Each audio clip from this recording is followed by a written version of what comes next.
எல்லோருக்கும் வணக்கம். ஆர்கனிலிருந்து 44வது கோட்பாடை பார்க்கலாம். இது ஏற்கனவே கூறியதை சொல்கிறது. ஒரு உடலில் 2 விதமான நோய்கள் இருக்கும் பொழுது, வேறு வேறு விதமான நோய்கள் இருக்கும் பொழுது ஒன்று மற்றொன்றை குணப்படுத்த முடியாது. ஆனால் இதில் வீரியம் அதிகமான வியாதி ஒன்று வீரியமற்ற இன்னொரு வியாதியினை வெளியிலே தெரியாமல் உள்ளே அமுக்கி வைக்க, மறைத்து வைக்க, ஒழித்து வைக்க முடியும் என்கிறது இந்த கோட்பாடு.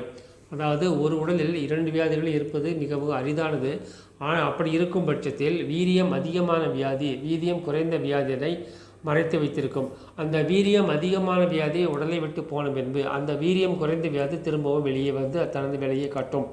அதனால் எக்காரணத்தை கொண்டும் 2 வேறு விதமான வியாதிகள் ஒரு உடலில் இருக்கும் பொழுது ஒன்று மற்றொன்றை குணப்படுத்த வாய்ப்பே இல்லை என்கிறார் எளிமானவர்கள்.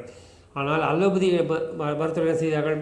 ஒரு உடலில் ஒரு வியாதி இருக்கும் பொழுது மற்றொரு குணமுள்ள வியாதியை தரக்கூடிய மருந்தினை கொடுத்து உள்ளே இருக்கும் வியாதியை பழைய வேதனை ஒழித்துவிட்டு புதிய வியாதியை உருவாக்கி விடுகின்றனர் என்கிறார் ஏனின்மான்.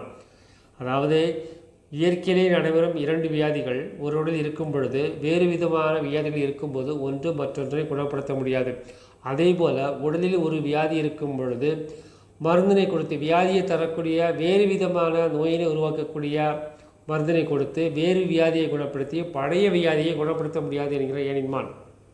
அதாவது இயற்கையாகவே 2 விதமான நோய்கள் ஒரு உடலில் ஒன்றை குணப்படுத்த முடியாது.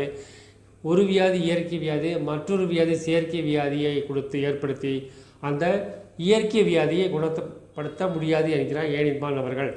நமது மந்திரம் அன்பே சிவம், அன்புடன் வாழ்வோம், கடமையை செய்வோம், இந்திரனில் வாழ்வோம், எல்லோருக்கும் உதவி செய்வோம், எல்லாம் சிவமயம். நன்றி, வணக்கம்.